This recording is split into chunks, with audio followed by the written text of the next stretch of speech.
Magandang araw! Ako si Ate Ellie at welcome sa Eager Reader Storytelling Session. Samahan niyo ako at papasahan ko kayo ng isang napakagandang kwento. Pero bago ang lahat, anong nakikita niyo sa likod ni Ate Ellie?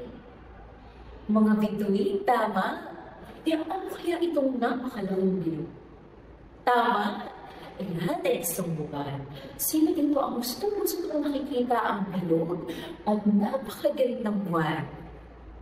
Parehas tayo. Dahil ang kwentong ikikwento ko sa inyo ay ang kaibigan ko ang buwan, kwento ni Chili Tiago Acosta, guhit ni Mela Advincula, nagmula sa Anorta House, Limbag unang edisyon 2019 at ikalawang limbag noong 2023. Kaibigan ko ang buwan.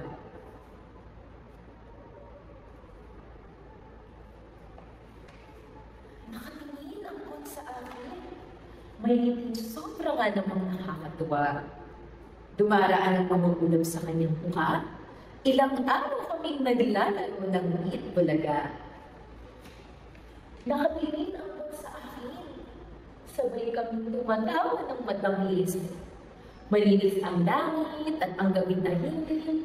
Habang kasayaw namin ang mga bituin mababain. Nakatingin ang buwan sa akin. Parang keso de bolang napakalaki. Doon sa dumidilim na horizonte, umaawit ng maligayang hinig paggabi.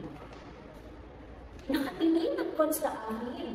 May maliwanag na galang na kay dalisay. Malaki siya at bilog at totoong makina. Magdamag niya tinatanglawan ng kalangitan. Kaibigan ko ang buwan at baka higit pa lahat ng iwagang hindi ko pa nakita. Tumingala ako sa buwan ngayong gabi mula sa bintana ng silid kong andun. Nakita ko isang nakalutang na supot ng pagkain, nagsasabog sa paligid ng candy at kakanin. Tumingala ako sa buwan ngayong gabi. Ang tenedor at kutsara ay inilabas. Pagkatayot sa taas ang tanawing anong sara, kalahati ng bibigang naghihintay ng lanang. Tumingala ako sa buwan ngayong gabi at mabilis na napasok sa pakikipagsapang. Manghuhuli ako ng bumubulusok na bulalakaw. Lula ng bangkang dumigewang-gewang sa malawak na karigtan. Tumingala ako ngayong gabi. Nasa buwan. Hinahanap ko kung nasaan.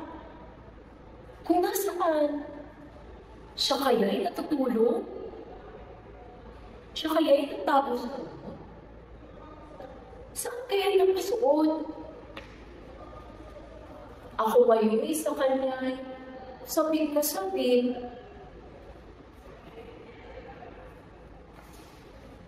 Ngunit makikita mo, agad din siya babalikan.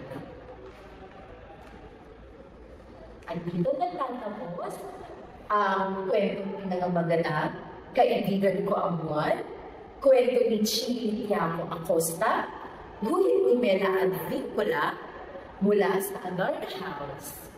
At samahan mo si Ate Ellie sa mga susunod pa Eager Reader Storytelling Sessions. Paalam!